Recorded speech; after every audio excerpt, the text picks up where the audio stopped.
NI द्वास news के सभी प्रिय दर्शकों को गुड मॉर्निंग, सुप्रभात। आज हमारे समक्ष द्वास के भूमिपुत्र राजेश लाकड़ा उर्फ टाइगर से एकांत साक्षात्कार है। तृणमूल कांग्रेस से मदारीहाट विधानसभा क्षेत्र के ये प्रत्याशी हैं। आज इनसे जानेंगे कि चुनाव प्रचार के दौरान इन्हें कैसा रिस्पांस मिल रहा है लोगों का। तो राजेश जी नमस्कार। आप चुनाव प्रचार में जो अभी निकले हुए हैं, चाय दुकान, पान दुकान, सब जगह लोगों से आप विजिट कर रहे हैं, गांव-गांव जा रहे हैं, कैसा रिस्पांस मिल रहा है आपको? जी, मैं अपने जनप्रतिनिधि बनने के लिए जो ज़रूरत है कि मैं प्रत्येक गांव, बस्ती, बाजार, इलाका तक पहुंचूं और उनके साथ मिलूं, क्योंकि मैं एक उम्मीदवार होने के नाते उनके पास पहुंचना ज़रूरी होता है। मैं इसी कर्म को निभा रहा हूं, क्योंकि उनके पास जा रहा हूं तो उनसे मिल रहा हूं प्रत्यक्ष रूप से, दादा भाई साहब के साथ ही उनके साथ में क्या समस्या है, उनके क्या दुख हैं, पिछले दिनों में क्या समस्या से उन लोग गुजरे हैं, आगामी दिन में उनके लिए क्या एक सपना है, उस सपनों को पूरा करने के लिए, उनके सपनों को जानने के लिए मैं लोगों से मिल रहा हूँ। अच्छा राजेश जी, आप मदारीहाट विधानसभा क्षेत्र से जैसे ही आपकी उम्मीदवारी घोषित हुई तो देखा गया कि आपके पार्टी से ही कुछ लोगों ने विरोध किया। उन लोगों के साथ में अभी आपका कैसा रिलेशन है और किस प्रकार से उसको हैंडल कर रहे हैं आप? देखिए, मैं एक बात बताता हूँ, 5 उंगली एक समान नहीं होता है, मगर फिर भी वो हाथ होता है। तो मेरे वो जो भी साथ जो भाई लोग कुछ हुआ था उनके साथ में जरूर मन मिटाओ, मगर आज वो 5 उंगली आज एक हो चुके हैं और हम लोग माँ माटी मानुष के, ममता बनर्जी के और टीएमसी पार्टी के एक परिवार हैं और वो परिवार आज एक हो गए हैं और एक होके हम ये विधानसभा जो चुनाव है मदारीहाट का, ये हम लोग एक होकर ये परिवार, टीएमसी परिवार जीत रहा है। राजेश जी, मदारीहाट विधानसभा क्षेत्र में देखा जाए, आप एक चाय श्रमिक के बेटे भी हैं और चाय श्रमिक के रूप में आपने काम भी किया है। चाय बागान क्षेत्रों से जुड़ा हुआ बहुत 2-3 चाय बागान यहाँ पे बंद है, अब बहुत दिनों से, जैसे ढेकला पड़ा वगैरह बंद है। आप जब इस चुनाव में जीत हासिल करेंगे तो उसको किस प्रकार से आप खुलवाने का प्रयास करेंगे? इसके लिए तो सबसे बड़ी माने अड़चन आ रहा है जो बंद बागान के पीछे मालिकों ने बहुत से चाय बागान को सुप्रीम कोर्ट हो गया या हाई कोर्ट पर मामला दर्ज करके रखा है लोगों ने, और जहाँ पर जुरिडिक्शन व कोर्ट या न्यायाधीश का जहाँ बात आता है तो वहाँ सरकार भी कुछ नहीं कर पाता है, कोई भी राजनीतिक दल यहाँ कुछ नहीं कर पाता है, क्योंकि उस समय वो समस्या विचाराधीन रहता है। आज विचार अधीन रहने के कारण से ढेकला पड़ा, जयवीर पड़ा एवं बंदा पानी को हम लोग नहीं खोल पा रहे हैं, मगर केंद्र सरकार चाहता तो इसके लिए अलग से, किंतु राज्यसभा में, संसद में ये प्रस्ताव लाकर वहाँ ये कानून को परिवर्तन करके खुलवा सकता था, क्योंकि राज्य सरकार के पास में सीमित क्षमता होता है। कोई भी कानून बनाने के लिए संवैधानिक पीठ का पावर किंतु केंद्र सरकार के पास में होता है। तो ये अभी केंद्र सरकार बीजेपी का है और जिस क्षेत्र का आप नाम ले रहे हैं वहाँ के विधायक भी मनोज तिग्गा जी थे और वहाँ के सांसद भी जोन बारला जी है अभी। तो ये दोनों चाहते तो ढेकला पड़ा, आपका जयवीर पड़ा, बंदा पानी के बगान को संसद भवन में रख कर कानून संशोधन करके और एक्ट बनाकर जो अधिग्रहण का प्रक्रिया है या तो किसी देने का प्रक्रिया है, ये कानून को यदि सरलीकरण किया जाता तो शायद आज ये बगान खुला रह जाता। मगर मैं आश्वस्त करना चाहता हूँ कि ये कानूनी अड़चन में पड़ने के बावजूद यदि मैं जीतता हूँ तो सबसे पहले मैं खुद का, मेरा विधानसभा में ये जो कानूनी अड़चन है जो चाय बागान खोलने का, ये कानूनी अड़चनों को सरलीकरण कर लेके मैं बिल या प्रस्ताव रखूँगा। राजेश जी, आपको काफ़ी लड़ाकू नेता के रूप में लोग जानते हैं, काफ़ी चर्चित हैं आप द्वास इलाके में, टाइगर नाम से आप प्रसिद्ध हैं। तो ये आने वाली जो विधानसभा चुनाव है, आप जो गांव-गांव जा रहे हैं, लोगों से मिल रहे हैं और यहाँ की मूलभूत समस्या सबसे बड़ी है बेरोज़गारी, इसको आप किस नज़रिए से देखते हैं और इसको किस प्रकार से आप सरकार में आने के बाद, जीतने के बाद आप इसको देखेंगे? सभी भाई बहनों से मैं एक चीज़ और कहूँगा कि मैं कभी चाय बागान में साधारण आपका 120 रुपये का हाजिरा में तनख्वाह में काम करने वाले व्यक्ति था मैं। तो मुझे पता है बेरोज़गार क्या होता है, मैंने उस दौर को झेला है खुद। क्योंकि तो उस परिस्थिति को समझते हुए शायद मेरा जैसा व्यक्ति, जैसे आप ही कह रहे हैं कि मैं बहुत जुझारू एवं बहुत संघर्ष किया हूँ इस क्षेत्र को करने के लिए। मैं मदारीहाट विधानसभा से जीत के जाता हूँ तो पूरे सिर्फ अपने विधानसभा नहीं, पूरे दुअस्तराई के लिए सर्वांगीण विकास, और इस क्षेत्र में हमारे पास संसाधनों की कमी नहीं है, ज़मीन की कमी नहीं है, पर यहाँ पर उद्योग लगाने के लिए जो आगे बढ़ना चाहिए ये किसी ने अभी तक पहल नहीं किया था। और वो पहल को मैंने शुरुआत कर दिया था। पिछले दिनों में मैंने मीडियम बंधुओं को बताया था एवं जनसभा के माध्यम से बताया था कि मैं पूरा व्यापारी वर्ग को, 500 से ज़्यादा व्यापारी वर्ग को लेकर हम लोग डेलीगेट मीटिंग किया था सर्किट हाउस में सिलीगुड़ी में, जिसमें उनके लिए कैसा क्या करने से उनको उद्योग लगाने में सहूलियत मिलेगा, इस विषय पर हम लोगों ने काम चालू कर दिया था। मगर मॉडल कोड अब कंडक्ट लागू हो जाने के बाद से वो प्रक्रिया हमारा रुक गया है। मगर आप लोग यदि आशीर्वाद देते हैं, जिता के भेजते हैं, तो ये आप लोग समझ लीजिए कि 6 महीना के बाद से ही किंतु यहाँ पर उद्योग लगाने का प्रक्रिया हम लोग सुचारू रूप से चालू कर देंगे। और उद्योग लगेगा तो सबसे पहले मैं आश्वस्त करता हूँ, यहाँ बाहर के कोई श्रमिक भी नहीं आएंगे, बाहर के साहब भी नहीं आएगा, बाबू भी नहीं आएगा। यहीं के पढ़े लिखे युवकों को दफ्तर में और श्रमिकों के काम में टेक्निकल हो सभी को यहीं के लेना पड़ेगा। इससे क्या होगा, यहाँ के बेरोजगार की समस्या को हम लोग कुछ हद तक समाधान कर पाएंगे। अच्छा, अब देखा जाए कि द्वारस इलाके में एक एकलव्य स्कूल खुला गया है, एसटी छात्र छात्राओं के आवासीय योजना है, लेकिन मदारीहाट क्षेत्र में इस प्रकार की कोई सुविधा नहीं है। तो यहाँ के छात्र छात्राओं के लिए भी एससी और एसटी के लिए अलग उस मॉडल से कुछ लोगों का डिमांड है। इसको आप किस तरह से देखते हैं और इसके लिए क्या करना चाहते हैं? विशेषकर एसटी एकलव्य टाइप के जो स्कूल है वहाँ पर विशेषकर अंग्रेजी माध्यम से बच्चे पढ़ते हैं। आज मैं आप लोगों को एक चीज़, आज मैं रहस्य को खोल दे रहा हूँ आपके एनआई न्यूज़ चैनल से। जिस प्रकार से दार्जिलिंग में सरकारी प्राइमरी स्कूल में भी पहला विषय रहता है अंग्रेजी, ये सभी को पता है। वहाँ के बच्चे एवं भाई एवं बहनें वो बचपन से ही अंग्रेजी मीडियम के स्कूल पढ़ते हैं। मैं जीतूंगा तो आप लोग ये सुनिश्चित कर देना चाहता हूँ कि हमारे डुअस्तराई के क्षेत्र के प्रत्येक प्राइमरी स्कूल से लेकर उच्च हाई स्कूल से लेके ये समस्त स्कूल को मैं इंग्लिश मीडियम स्कूल में तब्दील करने का काम करूँगा।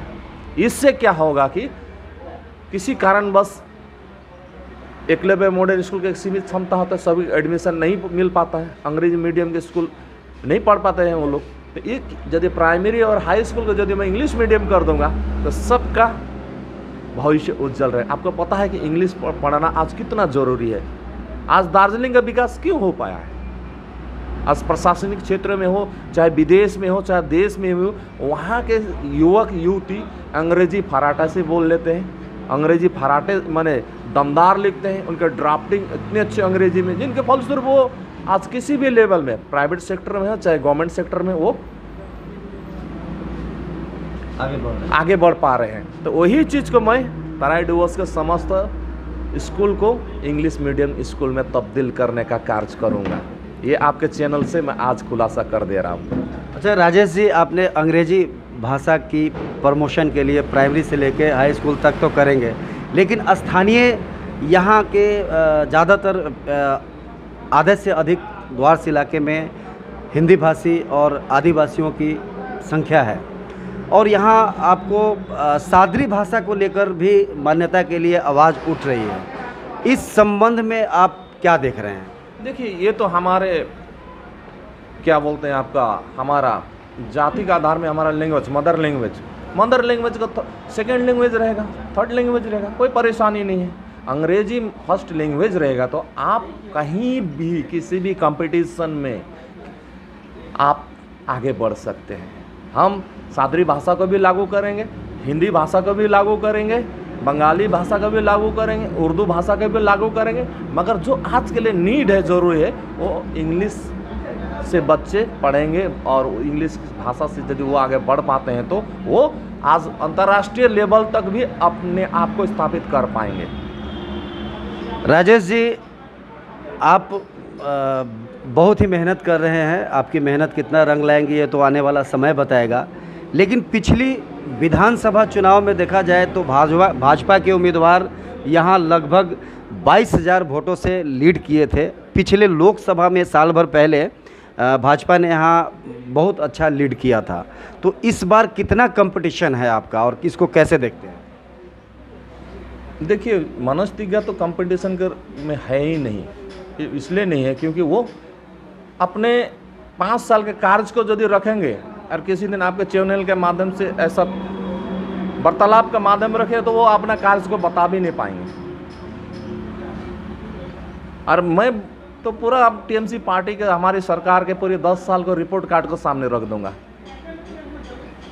आज भाजपा के विधायक जी क्या काम किए हैं सार्वजनिक कर दें अपने घोषणा पत्र में कि मैंने ये काम किया हूँ, जनता तक अपने विकास की बातें के सामने लाएं। वो तो विकास के बातें नहीं लाते हैं, कार्य के बातें को नहीं लाते हैं, मगर हम लोग तो विकास के बातें ला रहे हैं। हम तो बोल रहे हैं कन्याश्री से लेकर रूपाश्री से लेकर सबूत साथी से लेकर आपको लैपटॉप 12 क्लास के बच्चों तक 10,000 पैसा हम लोगों ने दिया है। चाय बगानों को चाय सुंदरी योजना का घर दे रहे हैं, ज़मीन का पट्टा दे रहे हैं, 202 रुपये हाजिरा कर दिए। तो ये तो मेरा काम के आधार में मैं जीत का 200% आश्वस्त हूँ। मगर मनोज तिग्गा तो ये दावे ठोक नहीं सकेंगे, वो तो नहीं ठोक सकेंगे क्योंकि उन्होंने यहाँ के लिए कुछ नहीं किया है। हम लोग काम के आधार पे जनता के समक्ष में हम लोग जा रहे हैं। तो एक एक परिवार के सदस्य ने, किसी को साइकिल मिला है, तो कन्याश्री के रूपश्री के पैसा एक एक बेटी को मिला है 25,000 पैसा। तो ये काम तो हम लोगों ने ऐतिहासिक काम किए हैं। आज विश्व में क्लस्टर के रूप में चाय श्रमिकों को 300 साल से यहाँ बसवास कर रहे थे। किसी भी सरकार ने, किसी भी नेता ने उनके दिमाग में नहीं आया, मगर यही है राजेश लकड़ा जिसको समझ में आया था। और मैंने सरकार को बोला तो सरकार ने तुरंत इसको क्रियान्वित कर दिया और 3 लाख चाय श्रमिकों को 300 वर्ष से जो घर विहीन था उनको निज मकान, निज जमीन मिल रहा है। ये है मेरा परिचय और ये है मेरा जीत का विषय। राजेश जी, इस बार विधानसभा चुनाव में बड़े ही जोश के साथ में आप उतरे हैं। क्या मुद्दा है ऐसा जिसको लेकर लोगों से आप वोट मांगेंगे? और लोगों के बीच जब जा रहे हैं तो बहुत सारे विकास को लेकर लोगों का सवाल भी रहा होगा। क्या क्या मुद्दा है आपका इस बार के विधानसभा चुनाव में? जीतने के बाद में सबसे बड़ी मैंने अभी खुलासा किया आपका कि प्राइमरी लेवल का और हाई स्कूल लेवल का इंग्लिश मीडियम स्कूल में तब्दील करने का मेरा एक रहेगा। दूसरा रहेगा बीरपड़ा का फ्लाईओवर, जिसके चलते बीरपड़ा के शहरवासी व ग्रामवासी व अस्पताल तक पोल्यूशन का प्रकोप इतना ज़्यादा पड़ गया कि रोगी वहाँ पोल्यूशन से भी त्रस्त है। मैं इस पे कार्य करूँगा। मादारी हाट का डिमांड है कि वहाँ पर लंबी दूरी के ट्रेन का स्टॉपेज नहीं है क्योंकि वहाँ वन्य अभयारण्य है। वहाँ पर इतने बड़े के राष्ट्रीय वन्य अभयारण्य पार्क है, वहाँ पर कोई भी लंबी दूरी का ट्रेन का स्टॉपेज न होना ये दुर्भाग्य की बात है। मगर मैं उसके लिए ठोस पहल करूँगा और मादारी हाट में कॉलेज का, बीरपड़ा में कॉलेज का, आपका गरकटा में कॉलेज का, हो सके तो मैं भिन्नागुड़ी तक में अच्छे एक उप स्वास्थ्य केंद्र का विषय पर लेकर भी मैं काम करूंगा। अभी हमारे समक्ष साक्षात्कार हुआ राजेश लाकड़ा उर्फ टाइगर। ये भारतीय मूल आदिवासी विकास परिषद के ये राष्ट्रीय अध्यक्ष हैं और इन्होंने काफ़ी अपने संगठन के माध्यम से भी यहाँ जनता के हित में, चाय श्रमिकों के हित में कार्य किया है। आने वाले विधानसभा चुनाव में जनता इन्हें कितना इनके ऊपर विश्वास दिखाती है ये तो समय ही बताएगा। NEI द्वास न्यूज़ के तरफ से राजेश लाकड़ा जी आपको जीत की आने वाली जीत के लिए शुभकामनाएं। धन्यवाद पत्रकार बंधुओं को। जो रमन झा जी, आप किंतु कोई भी राजनीतिक दल को समर्थन नहीं करते हैं, मगर आप ईमानदारी, नैतिकता और काम करने वाले आप नेताओं को किंतु आपने सम्मान दिया है, इसके लिए आपको बहुत बहुत धन्यवाद। Thank you, thank you, thank you.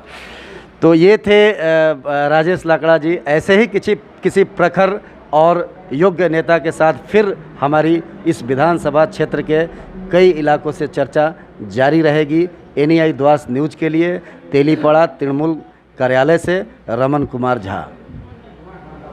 धन्यवाद। जायकेदार भोजन के लिए बीरपाड़ा स्थित dolphin hotel Madarihat road near park के सामने आप हर तरह के व्यंजन का स्वाद ले सकते हैं। आइए डॉल्फिन होटल में देखें क्या क्या मिलता है। डॉल्फिन होटल में सभी द्वार्स के लोगों का हार्दिक स्वागत है। डॉल्फिन होटल आइए और शानदार नॉन वेज और वेज खानों का टेस्ट लीजिए।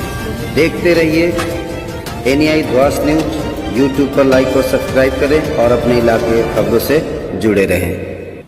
नमस्ते, मैं डॉल्फिन होटल का ओनर विनोद राय। आप लोग सभी द्वारवासी को मैं निवेदन करता हूँ, रिक्वेस्ट करता हूँ कि मेरा इस रास्ता से जो मादरी रोड में बीरपाड़ा में जो डॉल्फिन होटल है, आप लोग इस रास्ता से गुजरे तो आने का कृपा करें। आप लोग का हर वैरायटी का टेस्ट मिलेगा, वेज, नॉन वेज और तंदूरी आइटम भी मिलेगा। आप लोग एक बार आने का कृपा करें। एक बार आएगा तो आप ऐसा टेस्ट देंगे कि आप जिंदगी भर याद रखेगा और दोबारा पक्का यहाँ आएगा, मेरे को पूर्ण विश्वास है। नमस्ते।